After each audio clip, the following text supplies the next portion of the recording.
सत्साई भगत जी, आप जी कह रहे हैं कि यदि संत रामपाल जी महाराज जी स्वयं ही कबीर परमात्मा थे या हैं, तो 1997 के सत्संग में या अन्य सत्संगों में उन्होंने ये बात क्यों कही कि मुझे कबीर परमात्मा दिन के 10 बजे मार्च 1997 में आके मिले, कुछ समय के लिए मुझे आके मिले, मुझे दर्शन दिए और कुछ दिशा निर्देश दिए और अंतर ध्यान हो गए। अगर गुरुजी स्वयं ही कबीर परमेश्वर थे या हैं, तो फिर उन्हें कौन सा भगवान मिल गया और दूसरा कौन सा कबीर परमेश्वर आके उनको दर्शन दे गया? ये बात आप कह रहे हैं कि मुझे समझ में नहीं आई। भगत जी, यही सब बातें समझाने के लिए परमात्मा ने बार बार ये प्रार्थना की है सत्संगों के माध्यम से कि भाई सत्संग सुनते समय परमात्मा से प्रार्थना करनी चाहिए, एकाग्रचित होकर सत्संग सुनना चाहिए और सत्संग सुनने के बाद में अपने गुरुदेव के द्वारा सत्संगों में जो वचन कहे गए हैं उनके ऊपर चिंतन करना चाहिए। जब तक हम सुने गए सत्संगों पे चिंतन नहीं करेंगे तब तक हम उस सत्संगों के मर्म को, उनके रहस्यों को, उन संकेतों को हम समझ नहीं पाएंगे। गुरुजी खुद परमेश्वर हैं, औरों का मुझे नहीं पता, लेकिन मैं अपनी बात कर रहा हूँ। गुरुजी स्वयं ही कबीर परमेश्वर हैं, लेकिन वर्तमान में वो कबीर परमेश्वर एक भगत की भूमिका में भी है और भगत की भूमिका यदि परमेश्वर निभाएगा तो 101% पूरी तरह से निभाएगा, उसमें कोई त्रुटि नहीं छोड़ेगा। भगत की भूमिका में वो कभी भी अपने आप को परमेश्वर नहीं कहेंगे। साहिब से सतगुरु भय, सतगुरु से वैसाद, ये तीनों एक हैं, गति कछु अगम अगाध। गरीब साहिब से सतगुरु भय, सतगुरु से वै संत, धर धर वेख विशाल अंग खेले। तो 1997 में गुरुजी के द्वारा अपने आप को ये कहना कि मुझे कबीर परमेश्वर मिले, आप कह रहे हैं इसमें कितनी सच्चाई है? भगत जी, इसमें -0% भी सच्चाई नहीं है और ये बहुत बड़ा सच भी है। दोनों बात कैसे?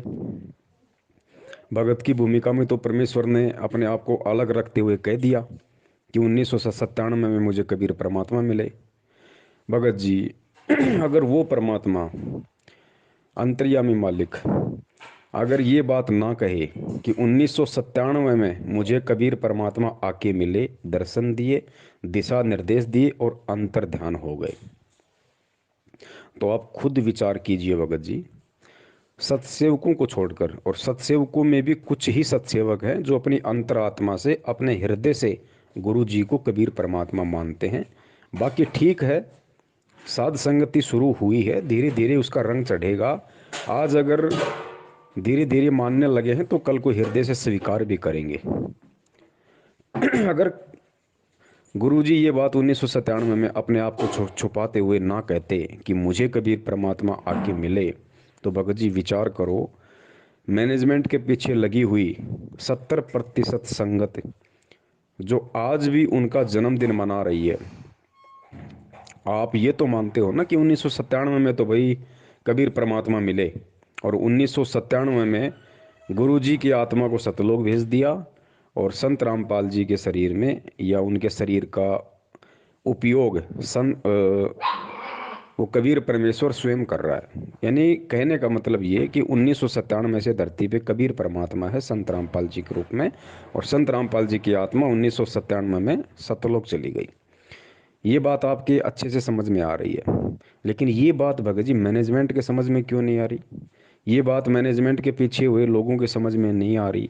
अगर ये बात भी आज उन लोगों को समझ में आ जाती कि भाई चलो ठीक है, संत रामपाल जी का जन्म हुआ है, वो माँ के पेट से आए हैं मैनेजमेंट के अनुसार, उनके पीछे लगे हुए लोगों के अनुसार, लेकिन वो लोग ये तो मानते हैं ना कि 1997 में उनकी आत्मा को सतलोक भेज दिया। अगर वो ना मानेंगे तो सबसे बड़ा सबूत हमारे पास में है, उनको उसके बाद मानना पड़ेगा। संध्या आरती के सबसे लास्ट में आता है, तेरा रामपाल अज्ञान किया सतलोक का वासी। एक और वाणी है परमात्मा की कि सतलोक में चल मेरी सुरता, यहाँ ना लावे देरी, सांच कहूँ ना झूठ रतीवर बात मान ले मेरी। अंतिम चौपाई में कहा गया है कि लोक अनामी जावेगी, वहाँ कोन्या मिले चुबारे, आत्मा और परमात्मा वहाँ कोन्या रहते न्यारे। और रामपाल प्रीतम प्यारे की आत्मा, ध्यान देना, रामपाल प्रीतम प्यारे की आत्मा वहाँ पूर्ण आनंद ले रही। कहाँ पे? अनामी लोक में। लोक अनामी जावेगी वहाँ, को ना मिले चौबारे। आत्मा और परमात्मा वहाँ, को ना रहते न्यारे। लोक अनामी जावेगी वहाँ, को ना मिले चौबारे।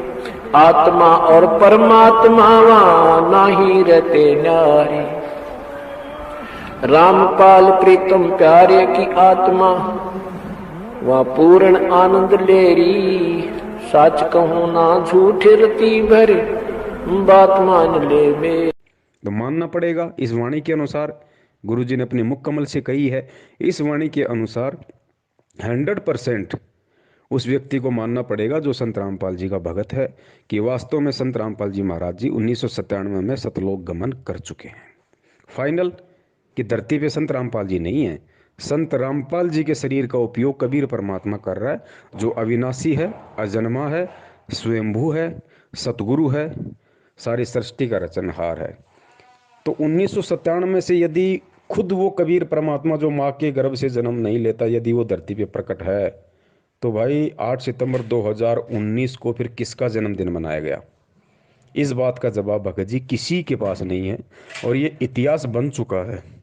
आने वाले समय की आत्माएं इन्हीं बातों को बार बार विचार करके, चिंतन करके और भक्ति पे दृढ़ हुआ करेंगी कि देखो, गुरुजी के 24 घंटे शरण में रहने वाले, गुरुजी के बेटा बेटी कहलाने वाले, परमात्मा के रिश्तेदार कहलाने वाले इतना बड़ा धोखा खा गए। रोज वाणी का उच्चारण करते थे, रोज संध्या आरती करते थे कि तेरा रामपाल अज्ञान किया सतलोक का वासी, फिर भी उन मूर्खों के समझ में नहीं आई, क्योंकि वो परमेश्वर की विशेष आत्माएं होंगी। वो आप और हमारी तरह इतना मूर्ख नहीं होंगी, इतनी नीच नहीं होंगी, जो 1000 बार समझाने पर भी उनके समझ में नहीं आएगी। वो मिनी सतलोक में बैठी हुई वो आत्माएं होंगी जो आज वहाँ बीज रूप में हैं, और कल को परमेश्वर उन्हें सबको नीचे लेके आएंगे। वो बिल्कुल परिपक्व आत्माएं हैं। तो उन आत्माओं को ये सब बातें समझने में बिल्कुल भी समय नहीं लगेगा, क्योंकि उनके संस्कार बहुत मजबूत होंगे। जिस प्रकार 650 साल पहले आप और हमें बिल्कुल समझ में नहीं आया जब परमात्मा हाथी पे बैठ के गंगा जल की बोतल मुंह के लगा के और अपनी बेटी के कंधे पे हाथ रख के सरेआम बाजार में जा रहे थे, उस समय हमें समझ में नहीं आया। लेकिन जैसे ही हमारे भक्ति संस्कार कुछ मजबूत हुए और आज हमें जब परमात्मा वो कहानी बताते हैं, तो हम सिर पे थप्पे मारते हैं, हम कितने मूर्ख थे, हम कितने मंद बुद्धि थे।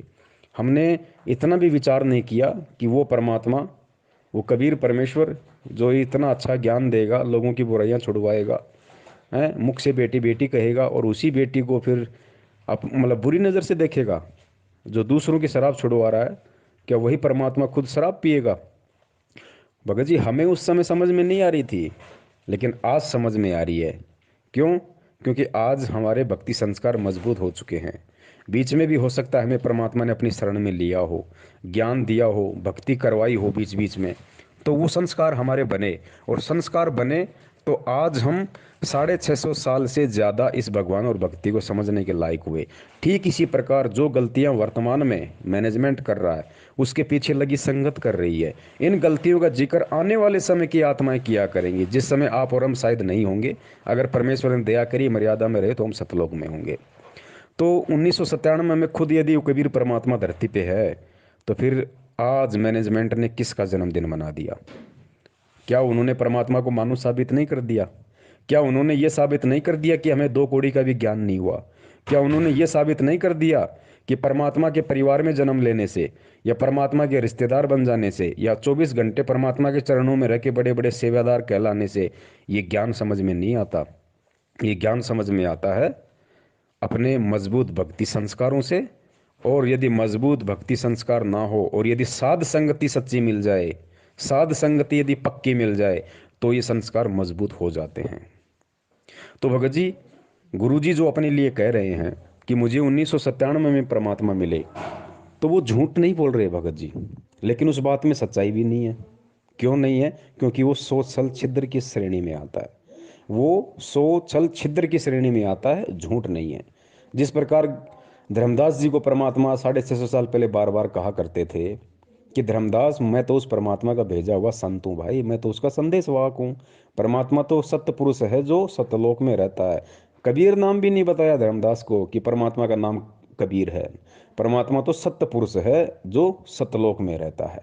अगर ये कह देते कि परमात्मा का नाम तो कबीर है, तो कबीर रूप में तो परमात्मा खुद आए हुए थे कबीर नाम से, तो धर्मदास वैसे स्वीकार नहीं करता कि मुंह पे बोल रहा है, मेरे सामने खड़ा है, मेरे जैसे आडमास का है, और कहता है परमात्मा की देह नहीं होती, वो तेज पुंज का शरीर है, वो विदेह है, और खुद अपना नाम कबीर और कह रहा है परमात्मा का नाम कबीर। धर्मदास जिंदगी में स्वीकार नहीं करता।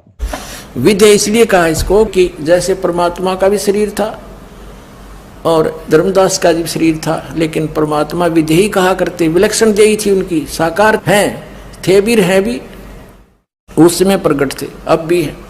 और इसी प्रकार इस मंत्र को विधेय मंत्र का, तो उसको समझाने के लिए परमात्मा ने सोच छल छिद्र करना पड़ा कि भाई धर्मदास, मैं तो उसका भेजा हुआ संदेश वाहक हूँ भाई। परमात्मा तो सत्य पुरुष है जो सतलोक में रहता है। तो झूठ थोड़ी बोल रहे थे भगत जी, परमात्मा उस प्यारी आत्मा को समझाने की कोशिश कर रहे थे। एक और उदाहरण आपको देता हूँ ठीक इसी प्रकार। गुरुदेव ने सत्संग में बताया था आदरणीय गरीबदास जी महाराज जी के विषय में कि जब पंजाब का और राम राय, जिसको झुमकरा भी कहा जाता है, झुमकरा का अंग भी है सतग्रंथ साहिब में, तो पंजाब से चल के और राम राय जी उर्फ झुमकरा गरीबदास जी महाराज जी के दर्शन करने के लिए छुड़ानी आए। वो संत दर्शन को इतने ज़्यादा तड़प रहे थे, घर वालों से आके कहा कि भाई महाराज जी कहाँ हैं, दर्शन करने। घर वालों ने कहा जी कुछ पानी लो, जलपान लो, महाराज अभी आ जाते हैं। बोला नहीं जी, उनके दर्शन किए बिना मैं जलपान नहीं करूँगा। तो घर वालों ने कहा कि भाई महाराज जी खेतों की तरफ गए हुए हैं। बता दिया कि भाई इस तरफ खेत हैं, ऐसे ऐसे हैं, वहाँ महाराज जी मिलेंगे। तो उनको इतनी तड़प थी उनसे मिलने की, वो जो राम राय था वो सीधा खेतों की तरफ अकेला ही चल दिया। परमात्मा जानी जान थे, अंतर्यामी थे। अब उधर से आदरणीय गरीबदास जी महाराज जी चलते हुए आ रहे थे। अब झुमकरान ने तो साधु की जो पहचान थी अपने मन में वो उस तरह की बैठा रखी थी कि भाई या तो बहुत बड़ी दाढ़ी वाला होगा, या बहुत बड़ी जटा होगी, भगवा वस्त्र होगा, या गले में 15-20 रुद्राक्ष की माला होंगी। उस हिसाब से वो परमात्मा का जो रूप था अपने मन में बसाए हुए था। तो परमेश्वर अंतर्यामी थे, उनको पता था कि ये मुझसे पूछेगा, और पूछते अगर मैंने कह दिया भाई मैं ही गरीबदास हूँ, तो भाई मैं तो बिल्कुल सीधा साधा जैसे जाट हरियाणा में रहता है उस हिसाब से भाई धोती कुर्ता था बिल्कुल, ना कोई दाढ़ी, ना कोई किसी प्रकार की मूछ, ना कोई और कोई फालतू की कोई माला जनेऊ। तो ये आत्मा तुरंत यहाँ से वापस पंजाब के लिए निकल लेगी, इस आत्मा का मतलब आना व्यर्थ हो जाएगा। तो राम राय चले जा रहे थे, सामने से गरीबदास जी महाराज जी आ रहे थे। तो राम राय ने पूछा भाई इधर गरीबदास जी महाराज जी का खेत कौन सा है, मुझे उनसे मिलना है, और मैंने सुना था कि वो खेतों में है। तो गरीबदास जी महाराज जी ने क्या कहा भगत जी, परमेश्वर ने क्या जवाब दिया, सुनना इस बात को। गरीबदास जी महाराज जी ने कहा कि भाई अब वो घर की तरफ जा रहे हैं। राम राय ने कहा नहीं जी, मैंने सुना है वो खेतों की तरफ हैं, अपने खेत में हैं। तो गरीबदास जी ने कहा कि नहीं भाई अब वो घर की तरफ जा रहे हैं, आओ मैं तुम्हें मिलाता हूँ, घर की तरफ जा रहे हैं। भगत जी वहाँ कितना बड़ा संकेत दिया था परमात्मा ने, गरीबदास जी ने, कि भाई अब वो घर की तरफ जा रहे हैं। तो कौन जा रहा था घर की तरफ? खुद गरीबदास जी महाराज जी ने अपने विषय में कहा कि भाई मैं ही गरीबदास जी महाराज हूँ और अब मैं घर की तरफ जा रहा हूँ। लेकिन उन्होंने संकेत में कही ये बात कि भाई वो पहले खेतों में थे, अब वो घर की तरफ जा रहे हैं। साधु दर्शन राम का, ईश्वरीय दर्शन होता है। संत इतना उतावला हो कहता है कि मुझे रास्ता बताइए, मैं खेत में मिल लूंगा भगवान से। तो उन्होंने कहा कि नहीं, आप यहीं रुकिए, अगर नहीं मुझे रास्ता बताइए। तो उन्होंने रास्ता बता दिया कि इस प्रकार पश्चिम में, ये दक्षिण की तरफ आप जाइए, रास्ता खेतों में जाने का, और वहां से आप रास्ते में एक रहट मिलेगा, रहट के पास एक झोपड़ी है, उसमें महाराज मिलेंगे। वो चल पड़ा। तो बंदी छोड़ रास्ते में आ रहे थे। गरीबदास महाराज की वेशभूषा के थी कि धोती और कुर्ता, जैसा आम हरियाणे की वेशभूषा है व्यक्ति पहनते हैं, उस भाव में था, आ रहे थे। तो उसने, राम राय ने बंदी छोड़ से पूछा कि भाई मैंने महाराज गरीबदास का स्थान बताइए। बताते ही इधर खेतों में रहते आए हुए। अब सतगुरु महाराज ने सोचा कि जय मैं इसको अभी बता देता हूं कि मैं गरीबदास हूं, तो ये मेरी बात एक नहीं सुनेगा, क्योंकि इसके मन में जो संत वेशभूषा है वो कुछ और है।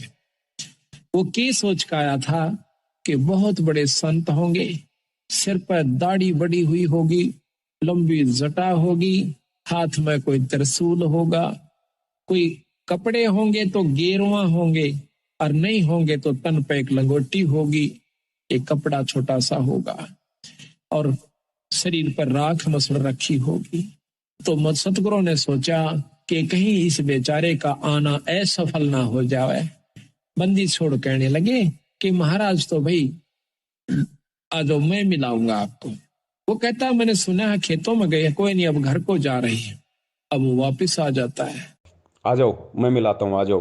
तो राम राय जी उनके साथ साथ हो लिए। राम राय जी ये समझ नहीं पाए कि ये कहना क्या चाह रहे हैं, कि अब घर की तरफ जा रहे हैं तो कहाँ जा रहे हैं, कौन जा रहा है, कहाँ जा रहा है, कुछ भी उनकी बुद्धि में नहीं आया। और वो उनके पीछे पीछे हो लिए कि चलो भाई ये कह रहे हैं, ये जानते होंगे, वो चले गए होंगे मेरे से पहले, या कहीं और से साइड वाइड से कहीं चले गए होंगे। तो भगत जी ये संकेत हमने समझना है। तो क्या गरीबदास जी महाराज जी वहाँ पे झूठ बोल रहे थे?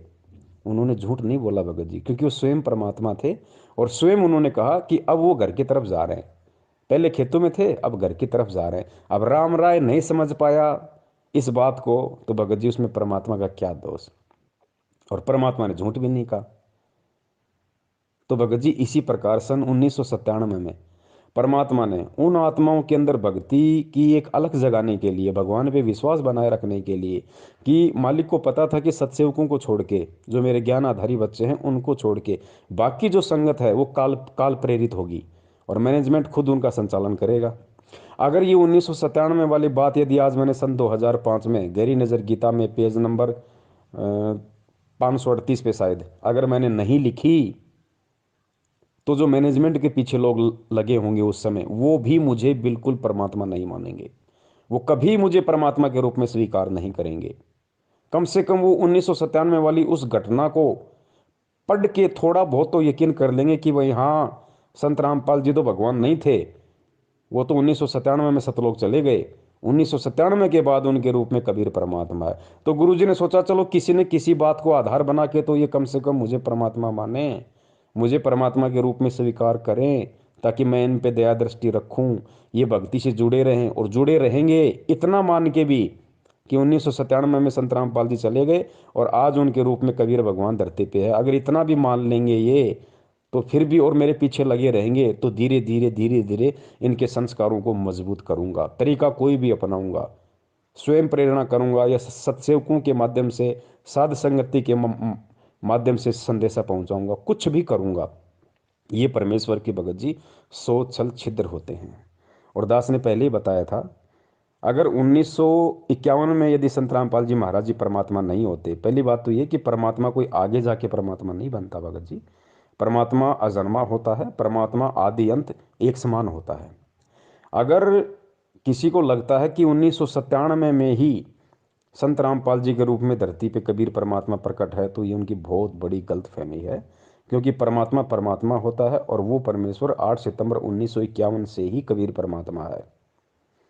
अगर वो 8 सितंबर 1951 से ही कबीर परमात्मा नहीं होते, तो भैया 8 सितंबर 1971 को जय गुरुदेव के पंथ संचालक श्री तुलसीदास जी ने जो भविष्यवाणी की थी, कब की थी? 1971 में, कि आज वो महापुरुष जो विश्व पटल पे भारत के मानचित्र को बदल के रख देगा, जिसका एक झंडा होगी, जिसकी एक भाषा होगी, आज वो महापुरुष पूरे 20 वर्ष का हो चुका है।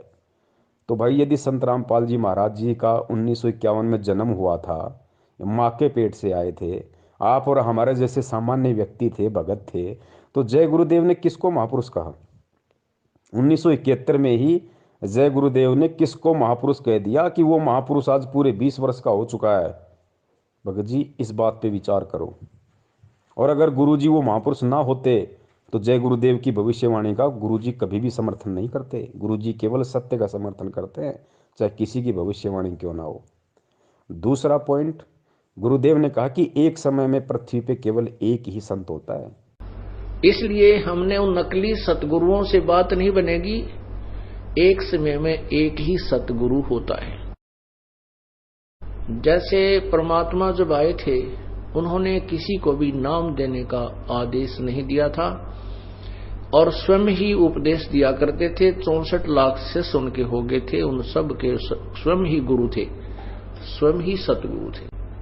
और एक समय में एक ही संत होता पूरी पृथ्वी पे उस परमेश्वर का। वैसे तो ये अन्य उपासना बताने वालों की तो गिनती ही नहीं है। एक समय में पृथ्वी पे केवल एक ही संत होता है, दूसरा संत नहीं होता। तो बता दीजिए, आज संत रामपाल जी महाराज जी एक भगत की भूमिका में अपने दादा गुरुदेव जी के लिए क्या शब्द यूज करते हैं? मेरे पूज्य गुरुदेव। और भक्ति मार्ग में गुरुजी ने बताया कि पूज्य शब्द केवल उसी के लगता है जो परमात्मा होता है, जो स्वयं परमात्मा होता है। लेकिन दादा गुरुदेव स्वामी रामदेवानंद जी महाराज जी कोई परमात्मा नहीं थे, ना ही वो सतगुरु थे।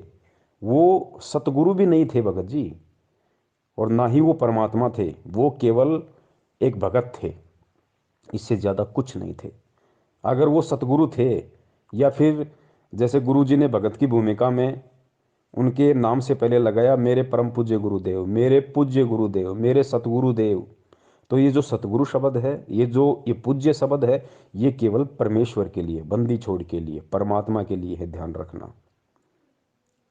तो भगत जी, अगर वो पूज्य होते वास्तव में, अगर वो परमेश्वर होते दादा गुरुदेव, यदि दादा गुरुदेव वास्तव में सतगुरु होते, तो भगत जी 1994 में संत रामपाल जी महाराज जी सतगुरु नहीं बन सकते थे।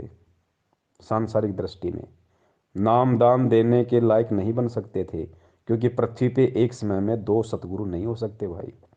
पृथ्वी में एक समय में एक ही सतगुरु होता है, ध्यान रखना। तीसरा पॉइंट बहुत अहम है और इसको हमने भगत जी समझना पड़ेगा। बगैर समझे हम इसकी गहराई में नहीं जा पाएंगे। ये जो सतनाम का जो मंत्र है 2 अक्षर का, जो शायद आपको मिला या नहीं मिला मुझे नहीं पता, लेकिन सबको पता है कि सतनाम में 2 मंत्र कौन से हैं। ये 2 मंत्र देने का अधिकारी इस पूरी सृष्टि में सतनाम मंत्र देने का अधिकारी गुरु बनकर, सतगुरु बनकर यदि कोई दे सकता है तो केवल बंदी छोड़ कबीर साहब दे सकता है। और कोई भी व्यक्ति सतनाम का मंत्र किसी को नहीं दे सकता, और ना ही ये प्रथम नाम जो है, 5 नाम, ये कोई दे सकता भगत जी, कोई नहीं दे सकता। ये केवल परमेश्वर कबीर साहिब ही दे सकते हैं, इनके अलावा कोई नहीं देगा। कबीर जी ने ये नाम 650 साल पहले दिए। उसके बाद बता दो भगत जी, किस महापुरुष ने ये सतनाम को दान किया? किसी ने दान नहीं किया, आज तक रिकॉर्ड है, क्योंकि उनके अलावा कोई दूसरा कर ही नहीं सकता। 650 साल पहले वो स्वयं आए थे, तो उन्होंने लोगों को सतनाम दिया, कुछ विशेष आत्माओं को सतनाम दिया और रिकॉर्ड करवा दिया धर्मदास जी के माध्यम से, क्योंकि धर्मदास जी को परमेश्वर ने सतनाम दिया था। तो धर्मदास जी के माध्यम से परमात्मा ने कबीर सागर में भी रिकॉर्ड करवा दिया पूरा, वो 2 शब्द भी लिखवा दिए, ताकि कल को झूठे ना हो जाएं कि सतनाम में ये मंत्र नहीं है। तो कबीर परमात्मा ने 650 साल पहले सतनाम दिया। उसके 200-250 साल बाद वही कबीर परमात्मा गरीबदास जी महाराज जी के रूप में आए। लेकिन 250 साल पहले जब गरीबदास जी महाराज जी यहाँ आए, तो उनका मकसद किसी को सतनाम देना नहीं था, उनका मकसद किसी का मोक्ष करना नहीं था, उनका मकसद किसी को प्रथम नाम देने का नहीं था। और उन्होंने ना किसी को सतनाम दिया, ना किसी को प्रथम नाम दिया। ये 7 मंत्र जो आज हमें मिले हुए, किसी को नहीं दिया गरीबदास जी महाराज जी ने। जितने भी उनके शिष्य बने, जितने भी उनके भगत बने, सबको उन्होंने भिन्न भिन्न नाम दिए। किसी को हरे राम, किसी को ओम नमो भागवते वासुदेवाय, किसी को ओम नमः शिवाय, क्योंकि उनका मकसद उस समय किसी का मोक्ष करना नहीं था। गरीबदास जी महाराज जी के रूप में कबीर परमात्मा जब आए थे, उनका केवल एक टारगेट था, और परमात्मा जिस विशेष काम के लिए आते केवल उसी को पूरा करके जाते हैं। तो 300 साल पहले गरीबदास जी महाराज जी का इस पृथ्वी लोक पे आना और एक लीला करना, उनका जो मकसद था वो ये था कि कबीर सागर में जो त्रुटियां काल प्रेरणा से लोगों ने कर दी थी, जो गड़बड़ कर दी थी, उसको सुधार करना और ग्रंथ साहिब के रूप में एक नया ग्रंथ लिपिबद्ध करना, आप और हमारे लिए, इस समय के लिए। तो परमात्मा उस समय केवल उसी काम के लिए आए थे।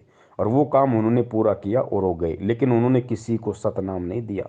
वो 2 मंत्र किसी को दान नहीं दिए उन्होंने, ना अपने बच्चों को दिए ना किसी और को दिए। केवल अपने ग्रंथ साहिब में उन मंत्रों को लिख के चले गए, ताकि आज हमारे को विश्वास हो कि वास्तव में यही सतनाम है जो आज हमें संत रामपाल जी महाराज जी दे रहे हैं। वरना हम यकीन ही नहीं कर पाते कि यही सतनाम होगा, हम 650 साल पहले की तरह भ्रमित हो जाते। कलयुग की बिचली पीढ़ी में 12वां पंथ ये काल के जो कबीर पंथ में होंगे ना, गरीबदास का होगा।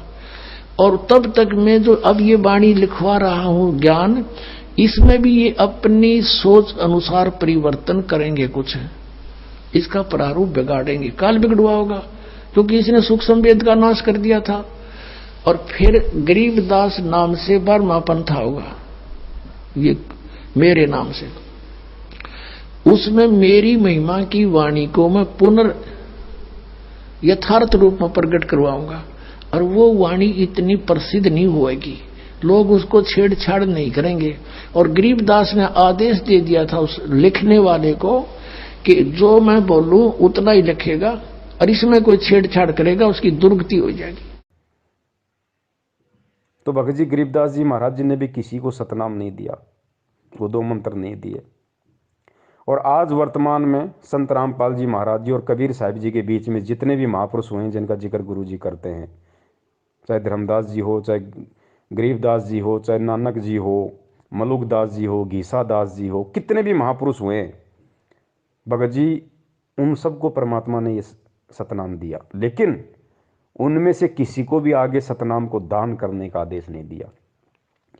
आदरणीय नानक जी भी, क्योंकि नानक जी तो नाम दे ही नहीं सकते थे, लेकिन जब बेई नदी से परमात्मा उनको सतलोक ले गए तो वही पुनकर्मी आत्मा थी परमात्मा की, मालिक ने उसी समय उनको सतलोक में बैठा दिया था। उसके बाद में जब वापस वो आए तो नानक जी नहीं थे, कालूराम मेहता का बेटा नहीं था भगत जी, स्वयं कबीर परमात्मा नानक जी के रूप में धरती पे मौजूद है।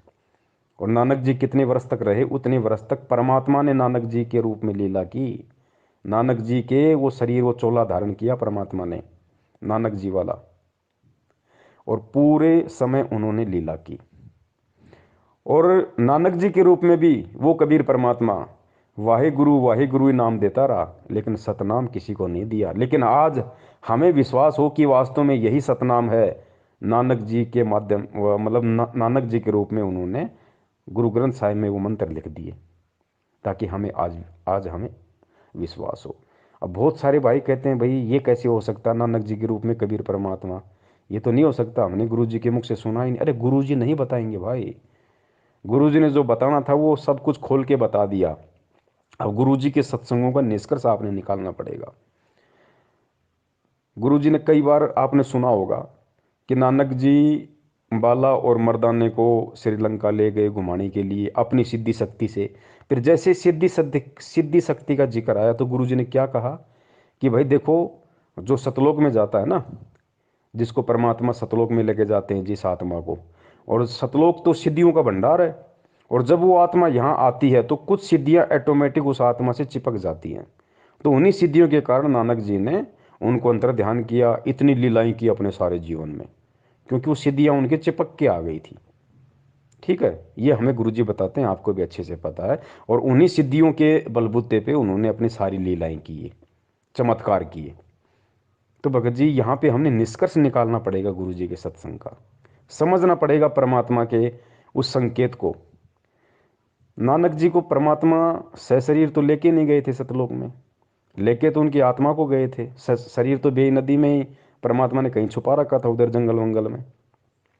नानक जी की आत्मा को परमात्मा सतलोक लेके गए। और फिर क्या, फिर गुरुजी ने कहा कि ये ऑटोमेटिक सिस्टम है, ये जो सतलोक में आत्मा जाएगी ऑटोमेटिक उसके कुछ सिद्धियां चिपक जाती है, वो नीचे आ जाती है। ठीक है जी, अगर हम इस बात को सत्य माने, ये सोशल छिद्र है परमात्मा का, झूठ नहीं कहा परमेश्वर ने, ये सोशल छिद्र है। अगर हम ये मान के चलें कि वास्तव में नानक जी की आत्मा के वहाँ से सिद्धियाँ चिपक के आ गई ऑटोमेटिक, और उन सिद्धियों का प्रयोग नानक जी ने किया, तो भाई मुझे एक बात बताइए, आज हजारों भक्तों के ऐसे ऐसे इंटरव्यू है जो ये कहते हैं कि भाई मेरी आत्मा को गुरुजी सतलोक ले गए, मुझे सारे ब्रह्मांड दिखाए। बहुत सारे तो ऐसे कहते हैं मुझे गुरुजी ने सतलोक में आम खिलाया, मुझे केला खिलाया, हैं, मैं ऐसे गया, मैं ऐसे पहाड़ों में घूमा, पहाड़ों के अंदर से गया, मैं सोचा मरूंगा, लेकिन मैं तो पहाड़ के अंदर से निकल गया। तो आज गुरुजी और हाँ, आज हम जिन जिन भक्तों का इंटरव्यू सुनते हैं जो सतलोक के दर्शन करके आए हैं, तो गुरुजी सशरीर तो उनको भी नहीं लेके गए, उस भगत की आत्मा को ही लेके गए ना। सशरीर तो गुरुजी लेके नहीं जाएंगे, नानक जी की भी आत्मा लेके गए। और आज हमारे जो सैकड़ों भगत भाई हैं जो कहते हैं कि मैं सतलोक देख के आ गया, मुझे गुरुजी ले गए, उनकी भी आत्मा को ही लेके गए। तो भाई एक बात बताइए मुझे, आज जो हजारों भगत ये दावा करते हैं कि मुझे गुरुजी सतलोक दिखा के लाए हैं, और यदि वहाँ का ऐसा कोई ऑटोमेटिक सिस्टम है कि आत्मा जब वहाँ जाती है तो उसकी सिद्धियाँ चिपक जाती हैं, तो हमारे वालों की क्यों नहीं चिपकी? ये जो हजारों भगत जो इंटरव्यू देते हैं, इनकी एक भी सिद्धि क्यों नहीं चिपकी? ये अपनी आत्मा के कोई तेल लगा के गए थे क्या जो वहीं पे वो फिसल गई? इनकी क्यों नहीं चिपकी भाई वो सिद्धियाँ? और मान लो अगर भगत की सिद्धियाँ चिपक भी गई, तो इस भक्ति का विधान है वो सिद्धियों का यूज नहीं कर सकता। सिद्ध महल में सिद्ध चौबीसा, हंस भी छोड़े विश्व बीसा। ये गुरु जी की वाणी है, बार बार परमात्मा बताते हैं कि इस भक्ति के करने से तुम्हारे अंदर 24 सिद्धि आ जाएंगी, लेकिन भगत ने उसका प्रयोग नहीं करना। सिद्ध महल में सिद्ध चौबीसा, हंस भी छोड़े विश्व बीसा। जो हंस होगा, भगत होगा, वो 24 की 24 को भी छोड़ देगा, फैल कर देगा साइड में, नहीं सिद्धियाँ नहीं मुझे यूज करनी।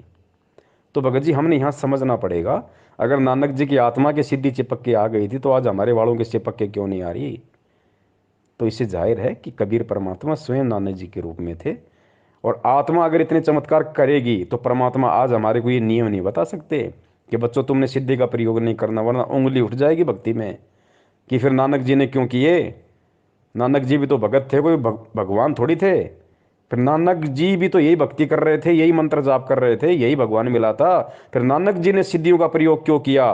भगत जी आज बहुत बड़ा सवाल खड़ा हो जाता भगत समाज के सामने, गुरु जी दोगले साबित हो जाते। लेकिन भाई वो स्वयं कबीर परमात्मा नानक जी के रूप में सारा खेल खेल रहे थे। इस बात को जगत थोड़ी समझेगा, इस बात को हम भक्तों ने समझना पड़ेगा, क्योंकि आज परमात्मा हमें यही सब कुछ समझाने के लिए आए। तो भगत जी इसलिए दास निवेदन करता है, जिस प्रकार अब बताओ उस समय 500 साल पहले जब परमात्मा के समकालीन थे नानक जी, उस समय किसने यकीन किया कि नानक जी, बताओ, स्वयं वो परमात्मा है? किसी ने यकीन नहीं किया भगत जी, क्योंकि वो उसी तरीके से अपना खेल खेल रहे थे, उसी तरीके से अपनी लीला कर रहे थे परमात्मा। क्योंकि कुछ सिद्धियां नानक जी के अंदर पहले से भी थी, कुछ पूर्व भक्ति की उसके ऐसे संस्कार थे जिस वजह से वो बेई नदी में वो उन्होंने डुबकी मारी, क्योंकि वो मछली बन जाना जानते थे, वो मछली बनना जानते थे। इसलिए उन्होंने कहा था कबीर जी को कि मैं तब विश्वास करूंगा जब मैं डुबकी लगाऊंगा और आप मेरे को पकड़ के दिखा देना। तो नानक जी में परमात्मा के मिलने से पहले भी सिद्धियां थी, लेकिन परमात्मा से मिलने के बाद, परमात्मा से दीक्षा लेने के बाद, चाहे सिद्धियां हो या ना हो, भगत सिद्धियों का प्रयोग नहीं कर सकता। तो नानक जी को परमेश्वर ने सतलोक भेज दिया था, उसके बाद खुद उनके शरीर में थे भगत जी।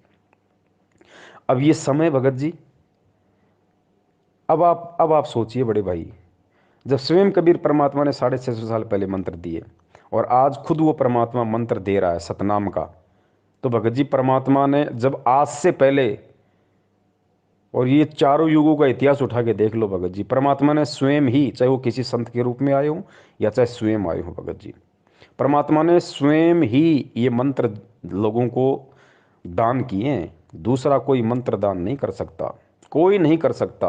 जैसे परमात्मा जब आए थे, उन्होंने किसी को भी नाम देने का आदेश नहीं दिया था, और स्वयं ही उपदेश दिया करते थे। 64 लाख शिष्य उनके हो गए थे, उन सब के स्वयं ही गुरु थे, स्वयं ही सतगुरु थे। और एक समय में एक ही संत होता पूरी पृथ्वी पे उस परमेश्वर का। वैसे तो ये अन्य उपासना बताने वालों की तो गिनती ही नहीं है। अब कोई कहेगा भाई मीराबाई को कैसे रविदास जी से मंत्र दान करवा दिए, तो इस बात को भी हमने गुरु जी के ज्ञान को आधार बना के समझना पड़ेगा। मीराबाई को रविदास जी ने नाम दीक्षा नहीं दी थी। आपने गुरु जी के मुख से भी सुना होगा कि भाई मीराबाई से नाम लिया, कबीर जी ने कहा कि जा भाई रविदास जी से नाम ले ले, तो मीराबाई जाके रविदास जी से नाम ले आई। लेकिन यहाँ गुरु जी जो बात हमें समझाना चाह रहे हैं पुण्यात्माओं, परमात्मा एक सांसारिक दृष्टि से सत्संग करेंगे, वरना दुनिया विरोध खड़ा कर देगी।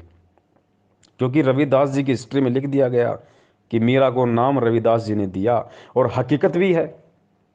क्योंकि मीरा ने रविदास जी से नाम लिया था। लेकिन जिस समय मीरा ने रविदास से नाम लिया था उस समय रविदास के रूप में कौन बैठा था?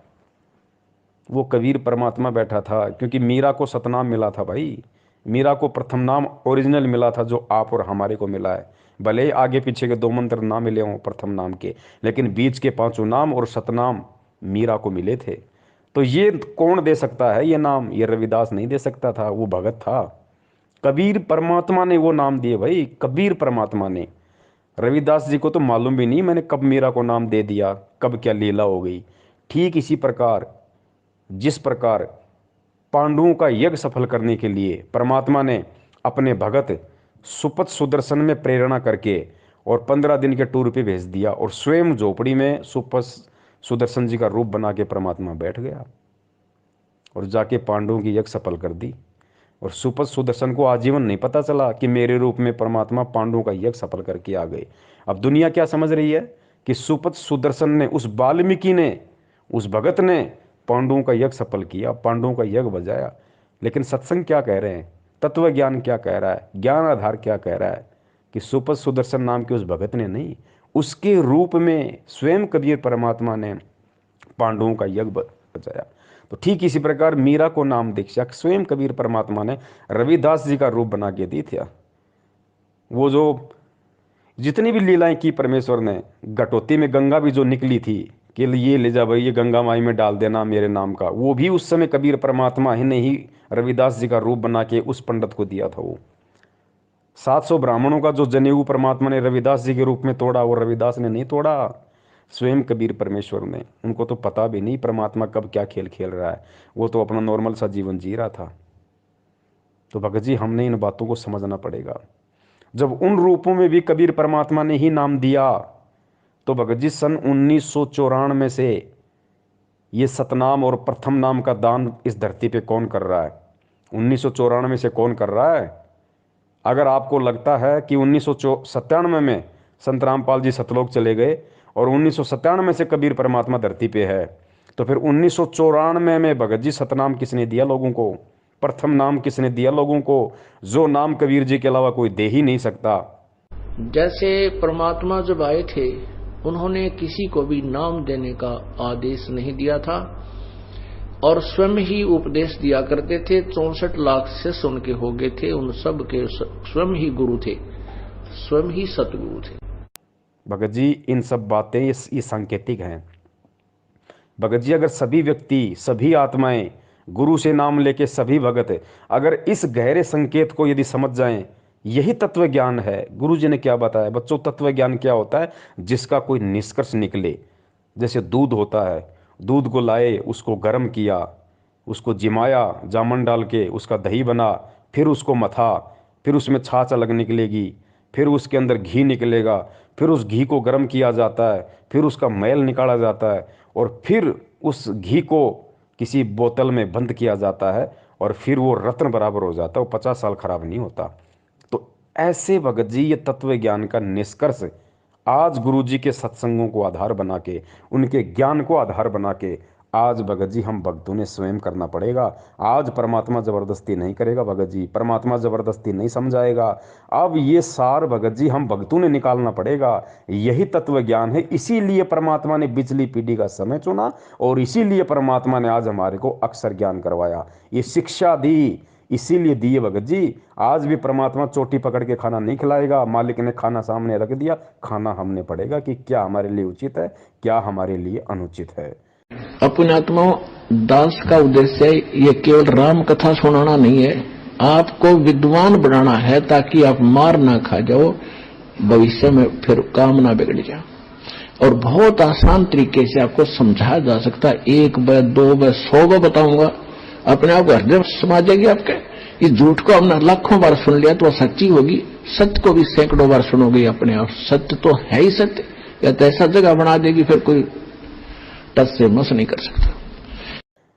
तो आज हर स्थिति में भगत जी परमेश्वर को दोष नहीं दिया जा सकता। जो लोग कहते हैं ना कि पवन गुरुद्रोही, फलाने गुरुद्रोही, मैनेजमेंट गलत या सत्सेवक सही, ठीक इसी प्रकार ये निर्णय संगत ने स्वयं करना पड़ेगा। इस ज्ञान को आधार बना के गुरु जी के भरोसे बैठोगे, मूर्खता में रहोगे। जिस प्रकार परमात्मा ये गहरे गहरे संकेत नहीं बता रहे, ये कह के छोड़ दिया कि 1997 में मेरे को कबीर परमात्मा मिले, लेकिन निष्कर्ष निकालने वालों ने, गोताखोरों ने गोता मार के वो हीरे मोती समुद्र के नीचे से उठा के ले आए।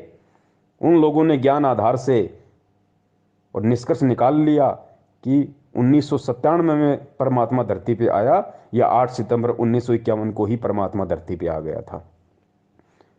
और जो भी रामपाल नाम का जो व्यक्ति था, उसको उसी क्षण उस आत्मा को परमात्मा ने सतलोक भेज दिया था। अगर वो आत्मा ना होती, अगर वो माँ के गर्भ से जन्म लेके ना आती, तो आज ये शब्द भी नहीं बोलते गुरुदेव कि तेरा रामपाल अज्ञान किया सतलोक का वासी।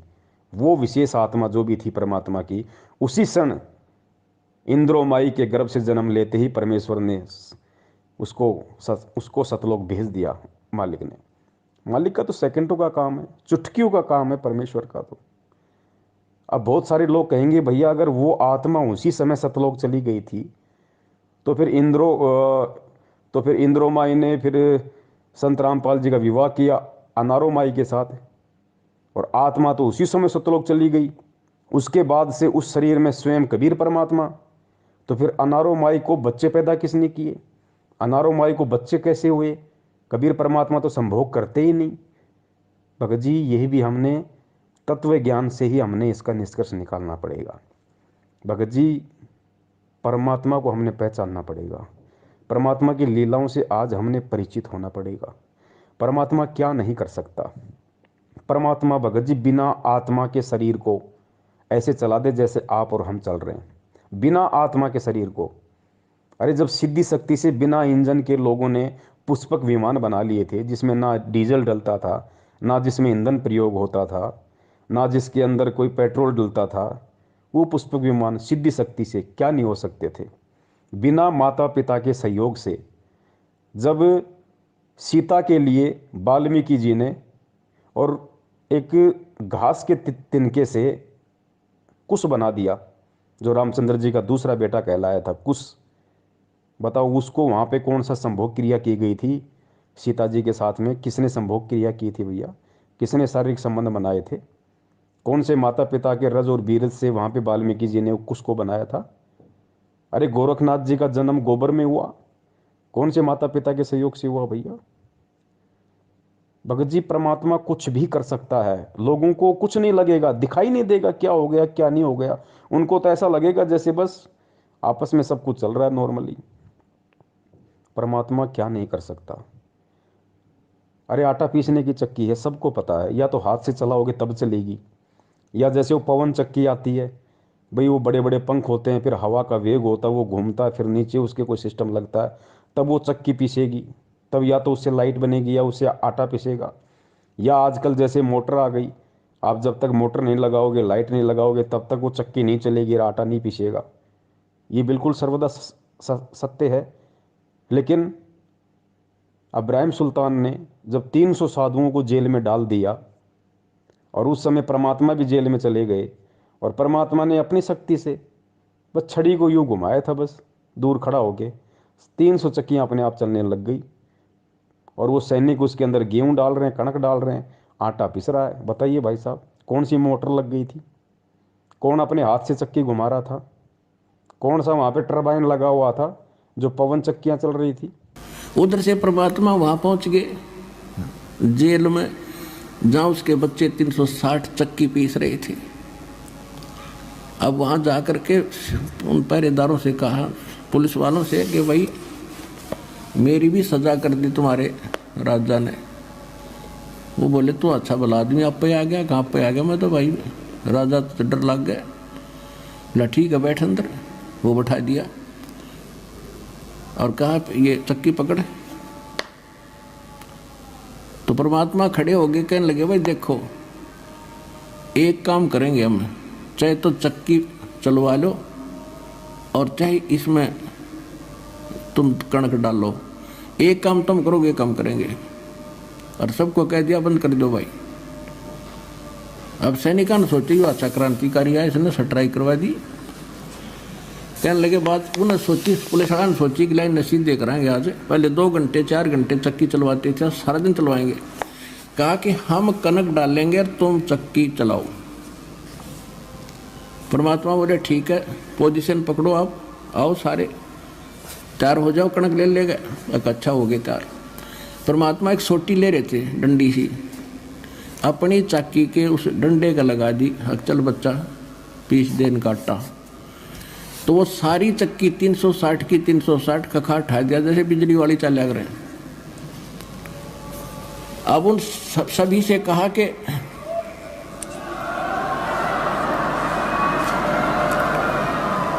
भगत जी, ये परमेश्वर है, ये कुछ भी कर सकता है, असंभव शब्द इसकी डिक्शनरी में नहीं है। लोगों को तो ये लगा कि भाई रामपाल जी हैं ये, और अनारो माई के साथ इनके संपर्क, और माई भी बिल्कुल, माई को महसूस ही नहीं, माई सोच ही नहीं सकती, आज भी नहीं सोच सकती माई।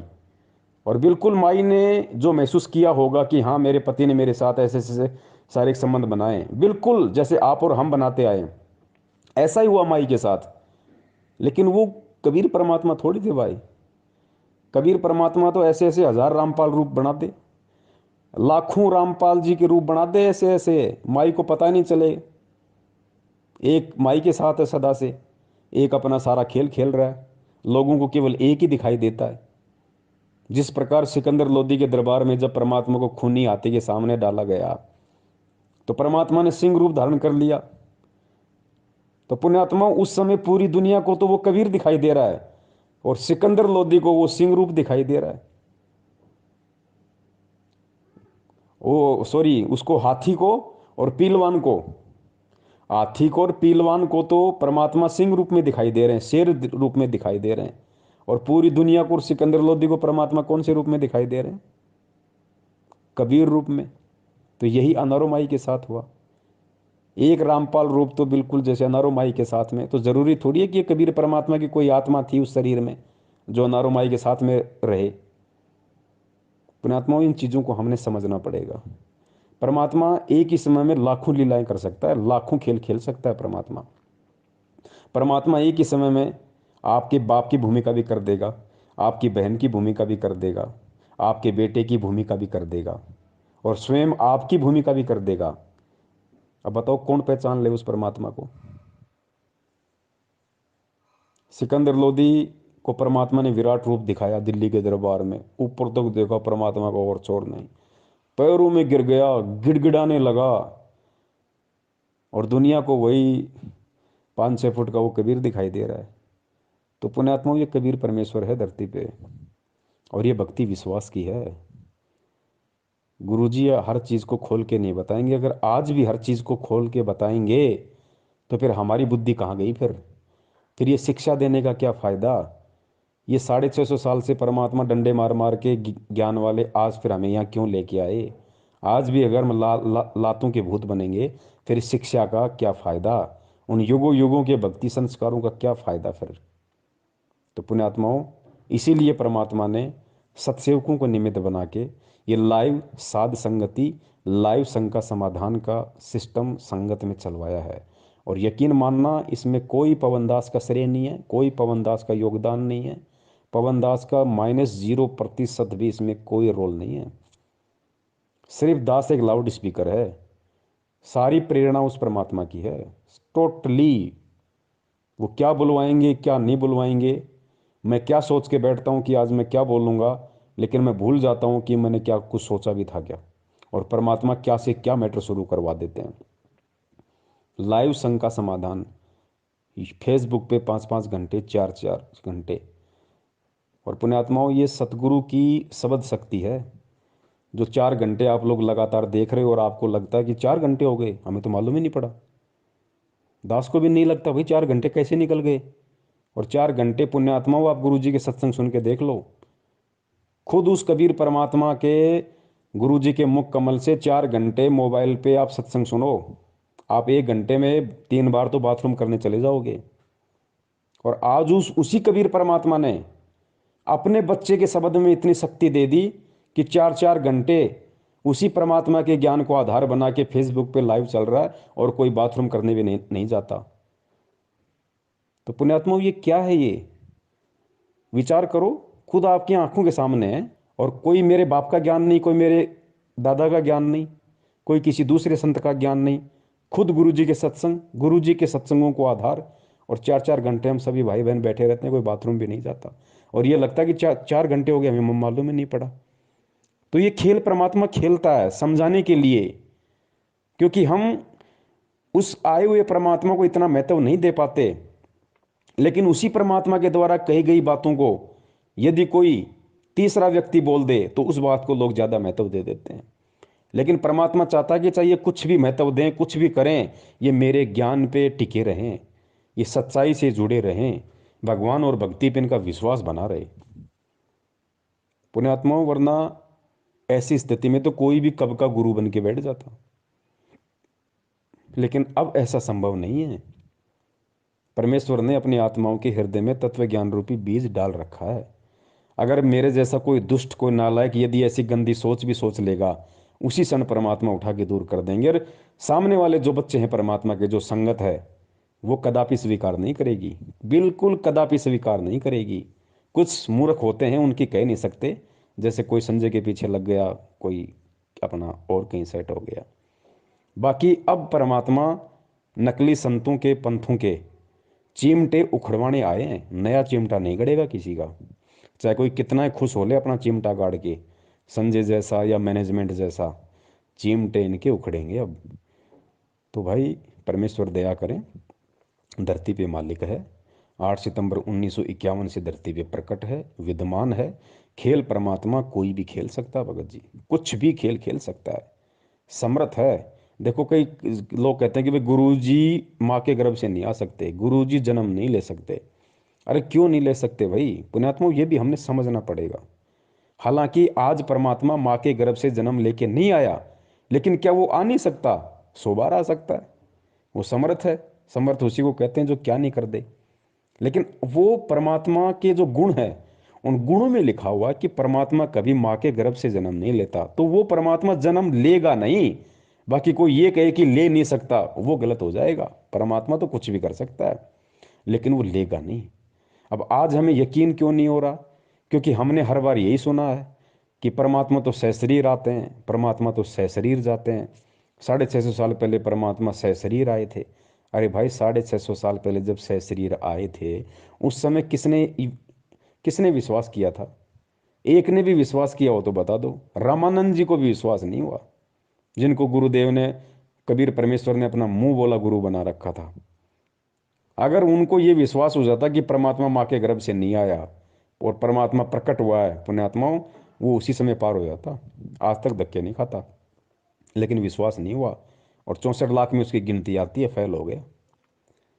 थोड़ा बहुत ज्ञान सर्वानंद ने स्वीकार किया था, वो भी गुरुजी कहते हैं फेल हो गया। अंत में वो भी ढीले और छोड़ गए परमात्मा को, वो भी फेल हो गए दोनों। अब उस समय परमात्मा सशरीर आए थे तो भाई वो एक अलग मैटर था। क्या मैटर था? परमात्मा हर बार सशरीर नहीं आते। सशरीर कौन सा? जिस प्रकार काशी में आए थे एक शिशु रूप बना के। हर बार परमात्मा वो लीला नहीं करते। वो लीला केवल परमात्मा ने हर युग में एक बार करनी पड़ती है, केवल एक बार। उसके बाद परमात्मा सशरीर प्रकट होते हैं, लेकिन शिशु रूप में प्रकट नहीं होते, फिर वो संत रूप में प्रकट होते हैं फिर। और वो लीला परमात्मा ने चारों युगों में सशरीर कमल के फूल पे बच्चे के रूप में प्रकट होना पड़ता है, केवल एक मकसद से, और कोई मकसद नहीं है। नहीं तो परमात्मा को कोई जरूरत नहीं है शिशु रूप धारण करके प्रकट होने की, कोई जरूरत नहीं है। सीधा परमात्मा संत रूप में कहीं भी प्रकट हो जाएगा, अपना ज्ञान देगा। लेकिन वो क्यों प्रकट होते हैं शिशु रूप में? और क्यों फिर हम मंद बुद्धि यही मान लेते हैं कि परमात्मा तो वही है जो शिशु रूप में प्रकट हो? ये भ्रम निवारण करने के लिए मालिक ने अपने सत्संगों में बताया। क्या बताया गुरुदेव ने? कि चारों युगों में केवल एक एक बार परमात्मा को शिशु रूप में किसी भी तालाब में विकसित कमल के फूल पे प्रकट होने की लीला इसलिए करनी पड़ती है क्योंकि परमात्मा के इस प्रकार से प्रकट होने की रचना वेदों में लिखी हुई है कि परमात्मा कमल के फूल पे शिशु रूप में प्रकट होता है। अगर परमात्मा वेदों में लिखी गई उस बात अनुसार यदि एक युग में एक बार ऐसी प्रकट होने की लीला ना करे तो खुद उस परमात्मा के वेद झूठे साबित हो जाते हैं।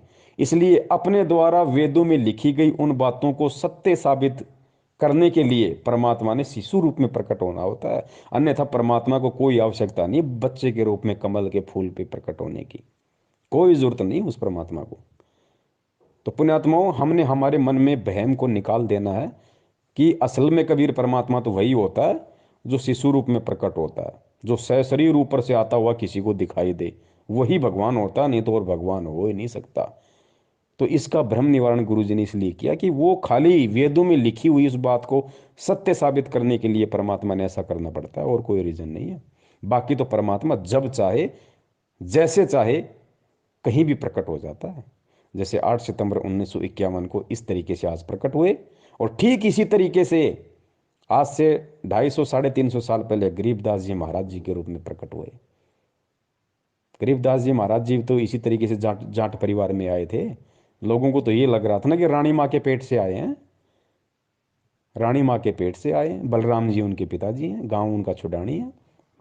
किसने भगवान माना, लेकिन कैसी कैसी लीलाएं की परमात्मा ने। और जब शरीर छोड़ा तो कैसे छोड़ा परमेश्वर ने, अस्थियां नहीं मिली उनकी।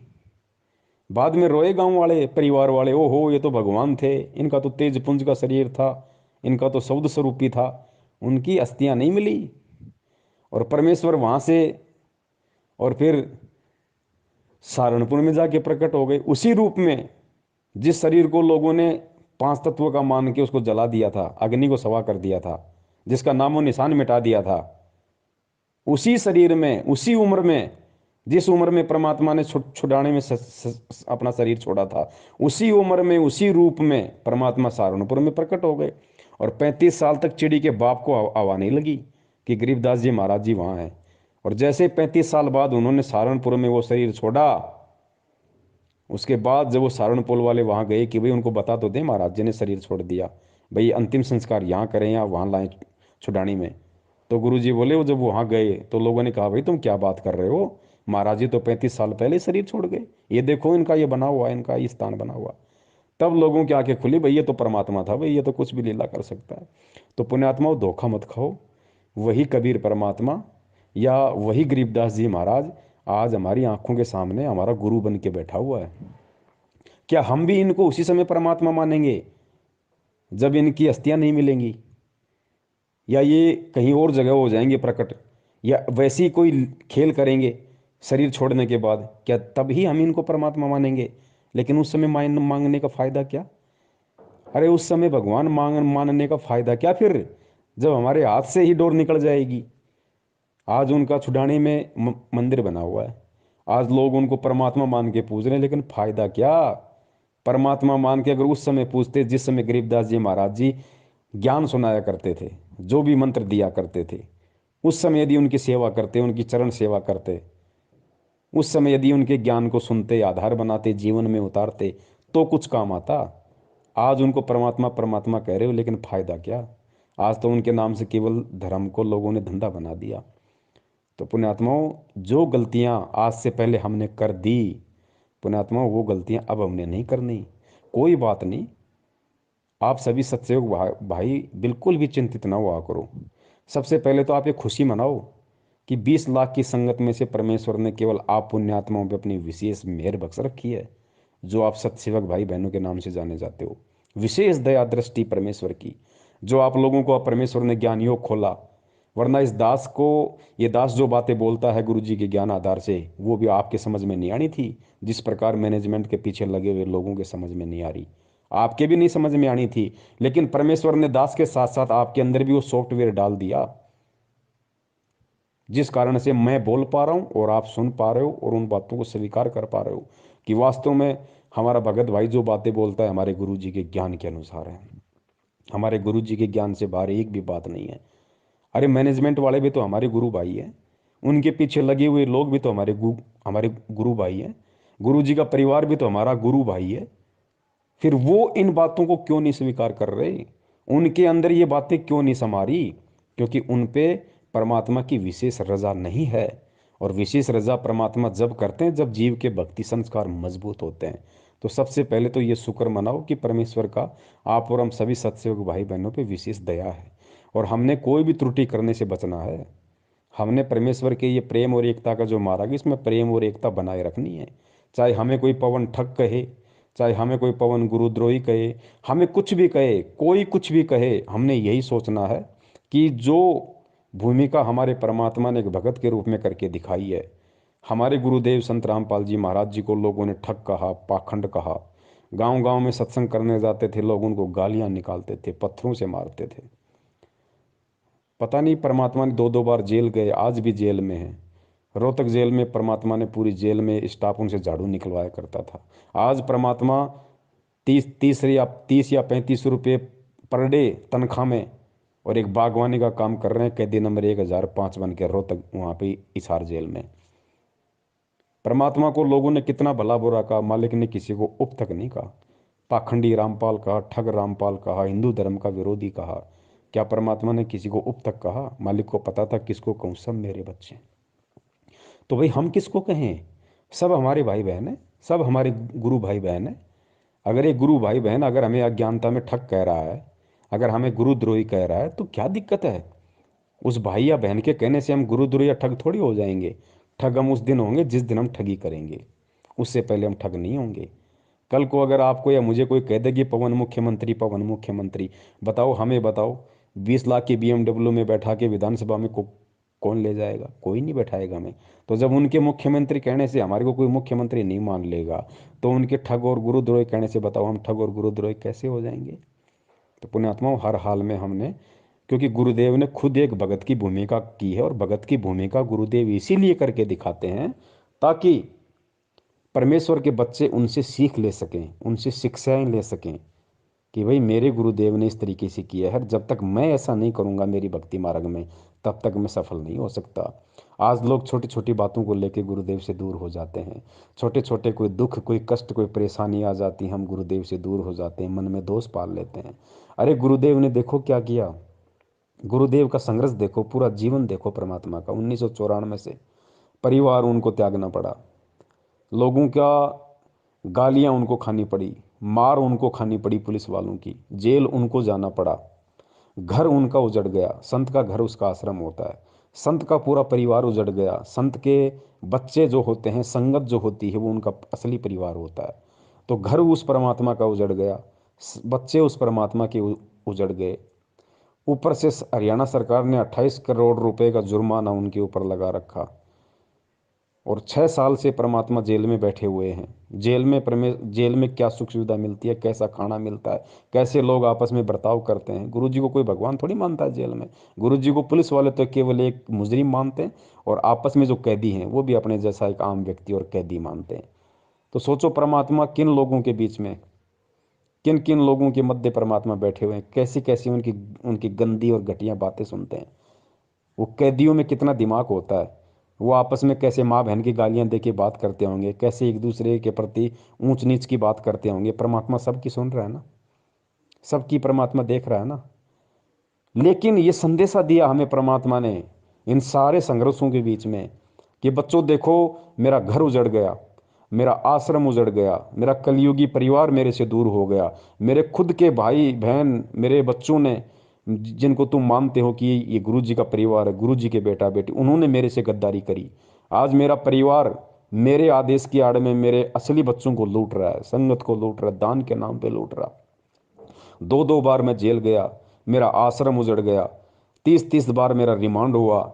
लेकिन बच्चों, मैंने अपने कबीर भगवान से एक सेकंड के लिए भी, एक क्षण के लिए भी अपने ध्यान नहीं हटाया। मैंने अविश्वास प्रकट नहीं किया कि मेरे साथ इतने जुल्म हो रहे हैं, मेरे साथ इतनी ज्यादतियां हो रही हैं। अरे 1 साल हो जाए, 2 साल हो जाए, चल जाए, 2-2 बार जेल, मेरे 3-3 मेरे आश्रम उजड़ गए, मेरे ऊपर ऐसे ऐसे झूठे लालछन लगा दिए गए, देशद्रोह जैसा मेरे ऊपर मुकदमा लगा दिया गया। लोग मुझे भड़वा कहते हैं, मुझे पाखंडी कहते हैं, मुझे ठग कहते हैं। कहाँ है भगवान? मैं इतना समर्पित हूं, मैं कबीर भगवान के प्रति मैंने मेरा सब कुछ दांव पे लगा दिया। आज वो कबीर भगवान कहाँ गया? आज क्यों नहीं आ रहा? पुण्यात्माओं, एक सेकंड के लिए भी गुरुदेव के मन में ये बात नहीं आई, और यही आज सबसे बड़ा उदाहरण परमात्मा पेश कर रहे हैं कि बच्चों, जिस प्रकार इतना सब कुछ होने के बाद भी जो तुम सहन भी नहीं कर सकते, जो मैं कर चुका हूं, और जो मैं आज सहन कर रहा हूं, वो तुम कभी जिंदगी में सहन भी नहीं कर सकते। और इतना होने के बाद भी मैंने एक क्षण के लिए भी अपने भगवान से मैंने नफरत नहीं की, मैंने अपने भगवान में दोष नहीं निकाला, मैंने भगवान से ये भी नहीं कहा कि भगवान आके मेरी रक्षा कर, मेरे साथ ऐसा क्यों हो रहा है? मैं तो सत्य की राह पे चल रहा हूँ, और मैंने तो सुना कि जो सच की राह पे चलता है भगवान उसके साथ होता है। आप कहाँ हो? एक सेकंड के लिए परमात्मा के मन में ये नहीं आया। तो पुण्यात्माओं, जब भगत की भूमिका में परमात्मा हमें इतना सब कुछ करके दिखा रहे हैं, तो हमने भी उसी स्थिति में आज रहना पड़ेगा। आज चाहे हमारा हाथ कट जाए, चाहे हमारे दोनों पैर कट जाए, चाहे हमारी जुबान कट जाए, चाहे हम बिल्कुल निर्धन हो जाएं, हम दरिद्र हो जाएं, आंखों के सामने बेटा मर जाए, बेटी मर जाए, माँ मर जाए, बाप मर जाए, परिवार उजड़ जाए, कैसे भी हमारे को चाहे हाथ में कटोरा लेके रोड पे भीख मांगनी पड़ जाए, अंतिम समय तक चाहे हमारे को ये क्रिया करनी पड़ जाए, 2 साल नहीं, 10 साल नहीं, अगर 50 साल का जीवन है और कल हमारी मौत होनी है, और कल की मौत के 1 सेकंड तक यदि हमारे हाथ में कटोरा है और वो दुर्दशा है, और यदि हमें गुरुजी का नाम मिला हुआ है, तो ये गुरुजी उदाहरण पेश कर रहे हैं कि बच्चों, उस समय तक भी तुम्हारे अंदर मेरे प्रति, अपने गुरु के प्रति जरा सा भी विक्षेप नहीं आना चाहिए कि गुरुजी कहाँ है, भक्ति कहाँ है। मैं गुरुजी के लिए इतना सब कुछ मैंने कर दिया, इतना सब कुछ मैंने त्याग दिया, हर चीज़ मेरी बर्बाद हो गई, मैं रोड पे हूँ इतने वर्षों से, टाइम पे खाना नहीं मिल रहा, आज गुरुजी कहाँ गए? फिर कहाँ है भगवान? कहीं ऐसा तो नहीं कि मैंने मेरा जीवन बर्बाद कर दिया हो इनके पीछे लग के। पुण्यात्माओं, अंतिम समय भी यदि हमारे इतना सा भी विक्षेप, यदि ऐसी परिस्थितियों में भी यदि आ गया, तो उसी क्षण हम फेल हो जाएंगे। ठीक है, जो संघर्ष हमने किया, जो यात्राएं हमने सहन की इस भक्ति मार्ग में, वो परमात्मा पता नहीं हमारे को ब्रह्मा विष्णु महेश बना देगा, सारा दे देगा, सब कुछ दे देगा, अनंत युगों तक ऊपर राजा बना देगा, देवता बना देगा, महादेव बना देगा, लेकिन मोक्ष तो नहीं मिला जिसके लिए हम यहाँ पे भटक रहे हैं। तो पुण्यात्मा, इतना विश्वास हमने गुरुदेव पे रखना करे। खुद मालिक की वाणी है कि नाम सहित बेवतन भला, जो दर दर मांगे भीखा, और क्या हुआ छत्र की छाया चालाई, और राजपाट दिल्ली का। पुण्यात्माओं, गुरुदेव ने यहाँ तक कह दिया कि बेटा, अगर तेरे पास मेरा नाम है, तू यदि मेरे शरण में है, और यदि इस नाम लेने के बाद भी अगर ऐसी कोई नौबत आ गई कि नाम सहित बेवतन भला, अगर तेरे को देश निकाला दे दिया, तेरे ऊपर देशद्रोह का मुकदमा भी लगा दिया, नाम सहित बेवतन भला, जो दर दर मांगे भीखा, अगर तेरे को हाथ में कटोरा लेके दर दर भीख मांगने की भी तेरे को नौबत आ गई, तो कहते हैं यो राजपाट, क्या हुआ छत्र की छाया चाला, यो राजपाट दिल्ली का। तो अपने आप को किसी राजा से भी, जो 24 घंटे ऐसो आराम में रहता, उससे भी खुश नसीब मानना, अगर नाम तेरे पास में है, चाहे भीख मांगनी पड़ जाए। पुण्यात्मा, बहुत ही ये रेयर समय है, इसको बोलते रेयर समय, ये दोबारा नहीं आता। अनंत युगों में क्या पता कब बिल्ली के बाग का हमारा छिक्का टूटे, तब ये समय हमारा आएगा पुनः, नहीं तो नहीं आएगा। अब ये बहुर न ऐसा दाव, परमात्मा कहते हैं ना, समझा है तो सिर दर पाव, बहुर नहीं रे ऐसा दाव। अरे जो ऋषि मुनि, जो महात्मा जिनका हम जिक्र सुनते हैं, मार्कंडे जैसे, चुणक जैसे, और भी कितने परमात्मा ने उदाहरण बताए, विश्वामित्र जैसे, जिन्होंने इतने इतने हजारों वर्षों तपस्या की, अपना शरीर गाड़ दिया, सब कुछ दाव पे लगा दिया, किस लिए? केवल परमात्मा के दर्शनों के लिए। उनको मोक्ष का तो पता ही नहीं था, केवल परमेश्वर के दर्शनों के लिए, एक झलक पाने के लिए। और उन महापुरुषों को इतना परित्याग, इतना तप, इतना सब कुछ सहन करने के बाद भी एक सेकंड के लिए दर्शन तक नहीं दिए। इसी कबीर परमात्मा ने, इसी गुरु जी ने, जो आज रात दिन हमारे को दर्शनों के प्याले पिला रहा है, दर्शन तक नहीं दिए उनको। तो पुण्यात्मा, ये कितना बड़ा हमारा सौभाग्य है कि खुद चल के परमात्मा हमें लेने आया है, खुद चल के, वरना परमात्मा को कोई हमारी आवश्यकता नहीं है। गुरुजी कहते हैं कि शीश उपाड़े भुई धरे, ऊपर मचके पाँव, कबीर का घर शिखर में, तेरी गर्ज पड़े तो आव। गुरुदेव ने बताया कि हे नादान आत्मा, हे पुण्यकर्मी आत्मा, सरा अपने भाग्य को, अपने किस्मत को सरा, कि तू कितना पुण्यकर्मी है, जो खुद सतलोक का राजा तेरे लिए स्पेशल चल के आया, स्पेशल। वरना कहते हैं कि शीश उपाड़े भुई धरे, ऊपर मच के पाँव।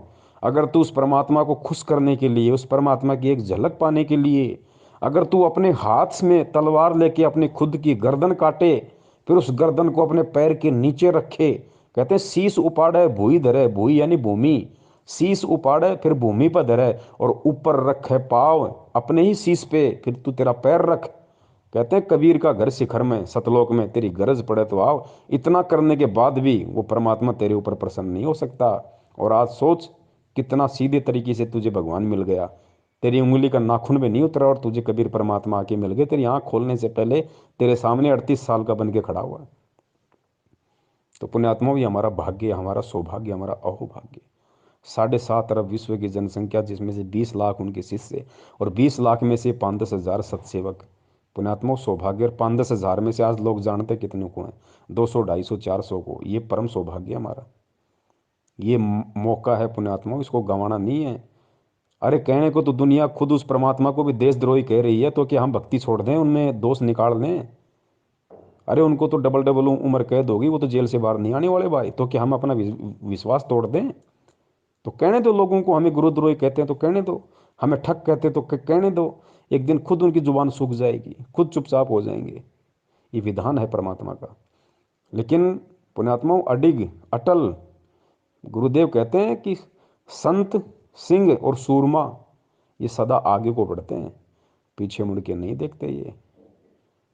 तो पुण्यात्माओं, हम संत भी हैं और हम संत के बच्चे भी हैं, हम सिंह भी हैं और हम सिंह के बच्चे भी हैं, हम सूरमा भी हैं और हम सूरमा के बच्चे भी हैं। ये डबल डबल रोल परमात्मा ने ऐसे दया कर रखी है आप और हमारे ऊपर। मालिक की खुद की वाणी है कि लख भर सूरा जूझ ही, लख भर सावंत दे, और लख भर यति जहान में, तब सतगुरु शरणा ले। आप और हम कौन सी आत्माएं हैं? गुरु जी कहते हैं याद कर लिया करो कभी, अगर मन अगर ज़्यादा दबाव डाल दे और अगर कभी मन में ऐसा कोई दोष उत्पन्न हो जाए ना, तो इन वाणियों को याद कर लिया करो कि मैं कौन हूँ। हनुमान जी जैसे, गोरखनाथ जी जैसे तो हमारे पैर के नाखून के बराबर नहीं है, जिनके लोग घर में मूर्तियाँ बना के पूज रहे हैं। जब हम तत्व ज्ञान की गहराई में जाएंगे, परमात्मा कहते हैं लख भर सूरा जूझ ही, लख भर सावंत दे। लख भर सूरा, सूरा यानी सूरवीर। गुरुजी ने बताया कि लाखों जन्म तुमने सूरवीर के प्राप्त किए, लाखों जन्म सूरवीर के प्राप्त किए तुमने। और लख भर सूरा जूझ ही, लख भर सावंत दे। सूरवीर से भी ज्यादा पुण्यकर्मी होता है सावंत दे वाला व्यक्ति, जिसके हाथ घुटनों से नीचे तक जाते हैं, एक या दोनों, उसको सावंत दे व्यक्ति कहा जाता है। तो कहते हैं लख भर सूरा जूझ ही, लख भर सावंत दे। हम जितने भी बड़े बड़े जो सूरवीर हैं, भीम जैसे और जितने बड़े बड़े योद्धा सूरवीर हुए हैं, जिनको हम जिक्र करते हैं, जो इतिहास में नाम लिखे होते हैं, कहते हैं बेटा तूने ऐसे ऐसे तो लाखों जन्म सूरवीर के प्राप्त कर लिए पहले, और लाखों जन्म तूने सावंत दे, आज तो कोई है नहीं पूरे विश्व में सावंत दे वाला। ऐसा पुण्यकर्मी आज विश्व में कोई है ही नहीं मानव शरीर में, क्योंकि गुरुजी हैं तो गुरुजी तो परमात्मा है, वो मानव की कैटेगरी में नहीं आते। उनके अलावा कोई सावंत दे व्यक्ति आज पूरी यहाँ पे पृथ्वी पे नहीं है। तो सोचो हमने ऐसे लाखों जन्म प्राप्त कर लिए। तो लख भर सूरा जूझ ही, लख भर सावंत दे, और लख भर यति जहान में। यति, हनुमान जी यति थे, उन्होंने शादी नहीं की, कभी स्त्री भोग नहीं किया, उनको कहते हैं यति। एक होता है जति, जति वो होता है जो अपनी औरत के अलावा किसी की तरफ कुदृष्टि डालता भी नहीं है, वो होता है जति। जैसे लक्ष्मण जी थे, वो जति थे। और एक होता है यति, यति मानी जिसने कभी शादी नहीं की, पूरा ब्रह्मचार्य का जीवन जिया, मानसिक रूप से भी कभी अपने मन में दोष पैदा नहीं किया, उसको कहते हैं यति। तो जति से बड़ा होता है यति। तो कहते हैं लख भर सूरा जूझ ही, लख भर सावंत दे, लख भर यति जहान में। हमने हनुमान जी जैसे लाखों जन्म प्राप्त कर लिए पुण्यात्माओं। लख भर सूरा जूझ ही, लख भर सावंत दे, लख भर यति जहान में, तब सतगुरु शरणा ले। उस आत्मा को, उस भगत को जो ऐसे ऐसे लाखों जन्म सूरवीर के प्राप्त कर चुका हो, लाखों जन्म सावंत दे वाले के, और लाखों जन्म हनुमान जी जैसे प्राप्त कर चुका हो, उस आत्मा को गुरु जी आज अपनी शरण में लेंगे। आज उस परमात्मा ने उस आत्मा को अपनी शरण में ले रखा है। अब ये ना समझना कि जितनों को शरण में लेखा है सभी ने लाखों जन्म पाए, नहीं। शरण क्या होती है, शरण के विषय में भी फिर गुरु जी ने बताया कि ताते सतगुरु शरणा लीजे, कपट भाव जो दूर करीजे। ये सतगुरु ये नहीं है कि वो जो सातु मंत्र दे दिए, सतनाम दे दिया, अपने गले में लॉकेट लटका लिया, हाथ में रक्षा सूत्र बांध लिया, 3 टाइम की आरती कर रहे हो और आपको गुरु जी ने शरण में ले लिया, नहीं। असल में गुरु की शरण क्या होती है, असल में इस वाणी पे कौन भगत खरा उतरेगा? कहते हैं ताते सतगुरु शरणा लीजिए, उसको सतगुरु शरण में लेता है। कपट भाव जो दूर करीजिए, जो भगत अपने दिल से, अपने मन से, अपने आत्मा से, अपने हृदय से ये कपट भाव दूर कर देगा। कौन सा कपट भाव? गुरु को और परमात्मा को दो समझने वाला कपट भाव। कबीर परमेश्वर को, जिस गुरु रूप में वो कबीर परमेश्वर उसको मिला है, यानी गुरु और परमात्मा को दो समझने वाला, जब तक उसके हृदय में, उसकी आत्मा में छल रहेगा, ये कपट रहेगा कि गुरु अलग है, कबीर परमात्मा अलग है। गुरु तो कबीर जी का प्रतिनिधि है, उनका भेजा हुआ संत है, मेरे जैसा इंसान है, माँ के जन्म से माँ के पेट से जन्म लेके आया, बाद में कबीर परमात्मा मिल गए, ज्ञान दे दिया, गुरु बना दिया, नाम देने का आदेश दे दिया। कहते हैं जब तक ये कपट तेरे अंदर से नहीं निकलेगा, जब तक तू उस कबीर को और गुरु को एक नहीं मानेगा कि कबीर के भक्ति मार्ग में कबीर के अलावा कोई दूसरा गुरु होता ही नहीं, हो ही नहीं सकता। कहते हैं जब तक ये छल कपट तेरे अंदर से नहीं निकलेगा तब तक तू सतगुरु की शरण में नहीं गिना जाएगा। और जिस दिन जिस आत्मा के अंदर से ये कपट भाव छल निकल जाएगा, जो बिल्कुल परमात्मा और सतगुरु में कति एक समानता, गुरु जी कहते हैं ना, गुरु गोविंद दो नहीं भाई, और दो समझे वो दो जग जाई, वो नरक में जाता है। नाम लेने के बाद भी ये वाणी है ना, जो भगत बन जाता है जो इस कबीर मार्ग में सच्चे सतगुरु का, और उसके बाद भी यदि वो गुरु को और परमात्मा को दो मान के चलता है कि गुरु गोविंद दो नहीं भाई, और जो दो समझे, समझेगा कौन, जो गुरु बनाएगा नहीं, उसको पता ही नहीं है क्या सिस्टम। तो गुरु की शरण में आने के बाद भी जब तक इंसान गुरु को और भगवान को दो मान के चलेगा कि गुरु गोविंद दो नहीं भाई, और जो दो समझेगा वो दो जग यानी नरक में जाए, ये परमात्मा की वाणी है। तो कहते हैं ताते सतगुरु शरणा लीजिए, कपट भाव जिन दूर करीजिए, उसको गुरु जी अपनी शरण में लेगा असल में, जो गुरु और परमात्मा के भीद को, इस बीच की खाई को बिल्कुल काट देगा, समाप्त कर देगा, उसको दो दिखाई नहीं देगा, उसको अपने गुरु जी के अलावा कोई कोई कोई कबीर परमात्मा दिखाई ही नहीं देगा। फिर उस आत्मा का परमात्मा ज्ञान योग खोलते हैं, फिर उसके साथ 24 घंटे रहते हैं, कोई बाढ़ बाका नहीं कर सकता फिर उस आत्मा का। फिर उसके मोक्ष में कोई संशय नहीं है पुण्यात्माओं। ये है राज इस भक्ति का, ये है पुण्यात्माओं असली वो तत्व ज्ञान, जिसके विषय में गुरुजी कहते हैं कि इसका तुम्हें सार निकालना पड़ेगा, तुम्हें इसका निष्कर्ष निकालना पड़ेगा बच्चों, तुम्हें खुद निकालना पड़ेगा। चाहे इस जन्म में मेहनत करके निकाल लो, चाहे इस जन्म में सच्ची साध संगति करके निकाल लो, चाहे इस जन्म में इस ज्ञान को आधार बना के गुरुजी के सत्संगों का निष्कर्ष निकाल लो, या चाहे अगले किसी जन्म में निकाल लेना, तरीका यही है। और कोई तरीका इस भक्ति और भगवान को समझने का, सतलोक को जाने का दूसरा कोई रास्ता यहाँ पे नहीं है। तो पुण्यात्मा इसलिए दास निवेदन करता है, इसलिए दास बार बार लाइव संघ का समाधान में कहता है कि गुरुजी के हिसार जेल से बाहर आने तक यदि किसी को इस भक्ति मार्ग पे जीवित रहना है तो उनको वर्तमान में सतगुरुदेव जी ने जिन जिन आत्माओं को साध संगति के लिए निमित्त बनाया है, जिन जिन आत्माओं को वास्तव में सत्सेवक बनाया, आपने उनकी संगति करनी पड़ेगी। ये हम कोई अपनी तरफ से नहीं कह रहे, ये परमात्मा के विधान से। और ये 1 घंटे से ऊपर की ऑडियो जो पता नहीं परमात्मा ने क्या प्रेरणा करके, एक भाई ने व्हाट्सएप पे कमेंट्स किया था, मनोज बिष्ट जी हैं परमेश्वर की आत्मा, उन्होंने ये सवाल पूछा था, दास ने देख लिया तो परमात्मा ने प्रेरणा की, दास ने ऑडियो बनाना शुरू किया, मालिक आगे से आगे शब्द देते गए, प्रेरणा करते गए, दास बोलता गया। क्योंकि पुण्यात्माओं मुझे अच्छी तरीके से पता है कि मेरा नाम पवन दास है और मेरी औकात 2 कौड़ी की भी नहीं है। परमात्मा कहते हैं अल्लाह मेहरबान तो गधा पहलवान। ये पवन दास नाम का गधा तब तक पहलवान है भक्ति मार्ग में जब तक मेरा अल्लाह मेरा गुरु मेहरबान है, कुछ नहीं है इसके अलावा। इस दास को तो थोड़ा 200-400 मीटर पैदल चल लेता है तो मेरे तो सांसें उफरने लग जाती हैं। पुण्यात्मा मेरी क्या औकात है, क्या औकात जीव की हो सकती है, चाहे कोई कितना बड़ा कोई महाबली क्यों ना हो यहाँ पे। आप और हम तो हैं ही क्या उनके आगे। इसलिए पुण्यात्माओं साध संगति से जुड़े रहो, परमेश्वर के ज्ञान को आधार बना के चलते रहो। इस भक्ति मार्ग में गुरु जी के परिवार का, गुरु जी के रिश्तेदारों का, यानी जो वंशवाद है, जो परिवारवाद है, उसका जड़ से समाप्ति होनी है। ये सबसे बड़े दुश्मन होते हैं परमात्मा के, सबसे बड़े दुश्मन। ये ज़्यादातर संगत को लेकर डूबते हैं। परमात्मा ने इनका सत्यानाश करना, ज्ञान आधार से, मारना नहीं है परमात्मा ने। मरेंगे तो अपने कर्मों से मरेंगे, क्योंकि खुद परमेश्वर की वाणी है कि राम किसी को मारे नहीं, मारे तो हत्यारा राम। अरे अपने आप ही मर जाएंगे कर कर खोटे काम। तो ये जो खोटे काम ये खुद कर रहे हैं, जो संगत से करवा रहे हैं ना, इनके कर्म इनको ले डूबेंगे। तो हमने केवल परमेश्वर को अजन्मा स्वयंभू सतगुरु, अब देखो हम गुरु जी को सतगुरु सतगुरु कहते हैं, बंदी छोड़ सतगुरु रामपाल जी महाराज जी की जय। लेकिन ये कभी विचार नहीं किया कि बंदी छोड़ शब्द केवल बंदी छोड़ के लगता है, या तो कबीर परमेश्वर के बंदी छोड़ लगाया, या लोगों ने गरीबदास जी के बंदी छोड़ लगाया, या फिर आज संत रामपाल जी महाराज जी के बंदी छोड़ लग रहा है। तीसरे किसी महापुरुष के आज तक बंदी छोड़ शब्द नहीं लगा। हम भक्ति बोध से आरती करते हैं, 3 समय की छोटी पुस्तक में देख लेना, हमारी 11-12 गुरु प्रणाली है। उन 11-12 गुरुओं में केवल 3 के आगे बंदी छोड़ नाम दिखाई देगा आपको। एक तो खुद कबीर साहिब जी के, एक गरीबदास जी के, और तीसरा आज और हम बोलते हैं बंदी छोड़ सतगुरु रामपाल जी महाराज। तो बंदी छोड़ तो भाई परमात्मा के लगता है। पुण्यात्मा बहुत सारी बातें हैं, बहुत सारी ऐसे पॉइंट हैं, लेकिन अब समय बहुत हो गया। परमेश्वर दया करे, हम लाइव संगति के माध्यम से या वैसे भी परमेश्वर जब जब दया करते रहेंगे, आपस में हम साथ संगति करते रहेंगे। और बस भक्ति का आधार विश्वास है और कुछ नहीं पुण्यात्माओं, सिर्फ भक्ति का आधार विश्वास। मैं तो यहाँ तक कहता हूँ, अगर कभी कोई ऐसी नौबत आ जाए, क्योंकि देखो परीक्षा लेगा परमात्मा।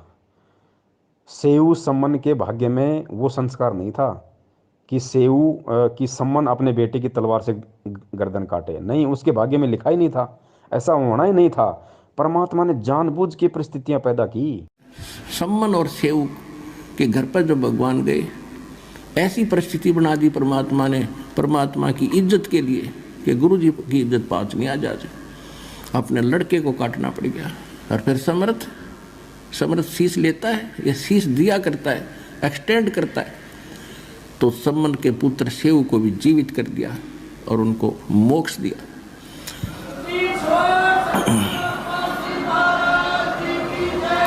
तो इसको कहते हैं नुक्ते ऊपर रिझ जाएगा रे करोड़ कर्म जल जाए तुम्हारे।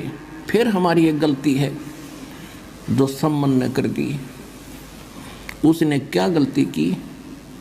उसके मन में एक बात बैठ गई कि हे परमात्मा, मैं धनी होता तो सतगुरु की सेवा के लिए मुझे अपना बालक काटना नहीं पड़ता। अब लड़के की गर्दन काटना ये छोटी बात नहीं। और काट दी, फिर उसके बाद उसके दिल में ऐसी ठेस लगी कि ये मैंने क्यों करना पड़ा, कि मेरे पास धन नहीं था। अब वो धन न मांगता रहा, परमात्मा ने उससे जीवन में एक नंबर का सेठ बना दिया। लेकिन सेऊ और उसकी मां ने की, उनको ज्ञान गजब का समझ में आ गया था, वो तो पार हो गए। ये भी सम्मन रह गया, माया माया करता, मृत्यु होगी। अगले जन्म में ये नौ शेरवान नाम के एक शहर में नौ शेर खान नाम का राजा बना, बादशाह बन गया, क्योंकि इतना दान सेक्रीफाइस कर रखा था। जब घना धन मालिक ने दिया, इसने डिट के फिर भी दान किया था, उस दान के प्रतिफल में यो बादशाह बन गया। जानबूझ के, क्योंकि परमात्मा एक तीर से अन्य को शिकार करते हैं। पहला तो परमात्मा ने आज पूरे विश्व के सामने और स्पेशली आज आप और हमारे को भक्ति और भगवान पे विश्वास दिलाने के लिए, एक भगत की महिमा बताने के लिए कि भगवान के लिए क्या कर गुजरने की एक हिम्मत होनी चाहिए भगत के अंदर। अगर जिसको मोक्ष चाहिए उसको, जो सम्मन ने किया, एक सेकंड भी विचार नहीं किया, अपने इकलौते पुत्र की गर्दन काट दी। पुण्यात्मा, आज हम नाखून काटते 5 बार सोचते हैं। तो परमात्मा ने आज के लिए उदाहरण बनाना था। दूसरा जो कमाल था, उसके मन में वहम हो गया था कि मेरे से बढ़ के गुरु जी की कोई सेवा नहीं कर सकता। परमात्मा ने उसका शरीर का पसीना निकाला, उसको बताया कि देख बेटा, भगत तो तूने भी देखे नहीं। और तीसरा, अपनी उन आत्माओं के परमात्मा ने वो पुण्य क्रम बनाने थे। वो परमात्मा ने ऐसा सिस्टम बनाया, ऐसा नुक्ता बनाया, ऐसी परिस्थितियां पैदा कर दी, और अपनी पावर से पुण्यात्मा को सम्मन की औकात नहीं थी, अपने बच्चे की गर्दन काटते, लेकिन परमात्मा ने हिम्मत दी उसको, परमात्मा ने प्रेरणा की, परमेश्वर ने हाथ चलाए उसके। और कहते हैं परमेश्वर ने वो नुक्ता बनाया वहाँ पे, और उस नुक्ते पे फिर खुद ही प्रसन्न हो गया, खुद ने सारा काम किया और खुद ही फिर प्रसन्न हो गया कि हो मेरे बेटे ने देख मेरे लिए, कि मेरे गुरुजी भूखे ना चले जाएं। मेरे गुरुजी अगर नाराज हो गए तो पूरे शहर का सत्यानाश हो जाएगा। पूरे शहर को बचाने के लिए, अपने गुरुदेव की इज्जत के लिए, कि अगर कल इस सेठ ने अगर राजा के सामने बता दिया कि इनका गुरुजी आया था, इनका गुरुजी चोरी करना सिखाता है, गुरुजी की बदनामी हो जाएगी। अपने गुरुजी की बदनामी के डर से, गुरुजी बदनाम ना हो इसके लिए अपने बेटे की गर्दन काट दी। आज उसी गुरु को जानबूझ के राजनीतियां कर करके बदनाम किया जा रहा है। सोचो हम कहाँ हैं पुण्यात्माओं। गुरुजी को गंदी राजनीति में धकेल दिया, गुरुजी का नाम ले लेके वोट डलवाए जा रहे हैं। सोचो, सेव और सम्मन की तुलना में आज का भगत समाज कहाँ है। तो ये ज्ञान योग और सद्बुद्धि परमेश्वर ने सत्सेवकों की खोल रखी है, जो आज दूध और पानी को छान रहे हैं, नीर खीर का निबेरा कर रहे हैं। तो पुण्यात्माओं, ठीक इसी प्रकार परमेश्वर ने वो लीलाएं की सारी आप और हमारे को समझाने के लिए, इस भक्ति पे हमारे अंदर इतना विश्वास पैदा करने के लिए कि पुण्यात्माओं, अगर विश्वास नहीं है तो भक्ति नहीं है। अरे आज तो हम दिन रात सत्संग सुनते हैं, मोबाइल 24 घंटे हमारे हाथ में रहते हैं, टीवी चैनल हैं। सोचो सम्मन कहाँ सत्संग सुनता था। कभी साल 2 साल 4 साल में मौका मिला, कभी गुरुजी के चला जाता है, गुरुजी आ जाते तो नहीं। उस समय कहाँ मोबाइल था, कहाँ वो अपनी चूड़ी बनाते बनाते सत्संग सुनता था भाई। और बिना सत्संग सुने ज्ञान आधार हो नहीं सकता। तो पुण्यात्माओं, आज हम उन आत्माओं के सामने कहाँ टिकते हैं। आज तो हमने कुर्बान हो जाना चाहिए गुरु जी के ऊपर, मर मिटना चाहिए हमारे हमारे परमपिता परमेश्वर सतगुरु रामपाल जी महाराज जी के ऊपर कि परमात्मा आपने कैसे दया बख्शी। आज हम अगर एक दिन गुरु जी के सत्संग ना सुने तो आत्मा खाली खाली हो जाती है। और सोचो उस समय तो वो 4 4 साल सत्संग नहीं सुनते थे गुरु जी के, फिर भी इतनी उनमें उनमें हिम्मत, दृढ़ता। तो पुण्यात्माओं, आज फिर हम क्यों पीछे हट रहे हैं। और आज भी यदि हम इस मौके को चूक गए तो इसलिए गुरु जी कहते हैं कि दोबारा ये दाव नहीं लगेगा, फिर तेरा फिर नहीं लगेगा ये दाव दोबारा। तो पुण्यात्मा, बहुत सारी बातें हैं। परमेश्वर दया करें हम ऐसे ही एक दूसरे भाई बहन आपस में जुड़े रहें। और हमारे जितने भी भगत भाई बहन जो सतलोक आश्रम मैनेजमेंट हरियाणा के पीछे बेचारे भोलेपन में लगे हुए हैं, पुण्यात्मा हमारा, आप ये सोच लो कि हमारे वो भगत भाई बहन जो 70% हैं जो मैनेजमेंट के पीछे, आप ये मत समझ लो कि उनको कसाई ने बाड़े में कैद कर रखा है। ये सतलोक आश्रम मैनेजमेंट हरियाणा काल रूपी कसाई है साक्षात। और इसने उन भक्तों को बाड़े में कैद रखा है। अब हमारी जिम्मेदारी क्या है। अब हमने उन भक्तों को वहाँ से मुक्त करवाना है गुरु जी के आशीर्वाद से। और मुक्ति का साधन एक ही है उनका कि हम उन तक ये संदेश से पहुँचाते रहें। ये ऑडियो वीडियो मैसेज लाइव के वीडियो हम उनको ना चाहते हुए भी शेयर करते रहें। चाहे वो हमें गालियाँ दें, चाहे हमें डराएं, चाहे धमकाएं। पुण्यात्माओं, गुरु जी कहते हैं ना, अगर किसी को बुखार है तो बच्चा तो दवाई लेने से मना करता है, ये वो तो रोता भी है, माँ बाप का नाक पकड़ लेता है, कान पकड़ लेता है, थप्पड़ भी मार देता है एक आधा। लेकिन क्या माँ बाप उसको दवाई नहीं पिलाते। पिलानी पड़ेगी, उनको पता है कि ये नादान है।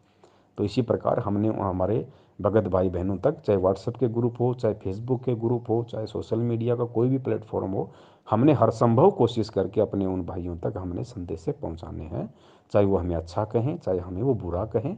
हमें परमेश्वर के प्रति अपना एक शिष्य धर्म निभाते हुए हमने ये कर्म करना है। बाकी खेल सारा परमात्मा का। तो सत्साई पुण्यात्माओं, बंदी छोड़ सतगुरु रामपाल जी महाराज की जय। तो यहाँ महाराज गरीबदास जी कहते हैं कि भाई इतनी बात समझ के भी जय तेरा पल्ला नहीं पड़ती, फिर तब है तेरी मर्जी। गरीब सतगुरु मिले तो क्या करे, अंदर बाद विवादे, सिर जम डंडा खात हैं, चाहे करोड़ मिलो भावे साध।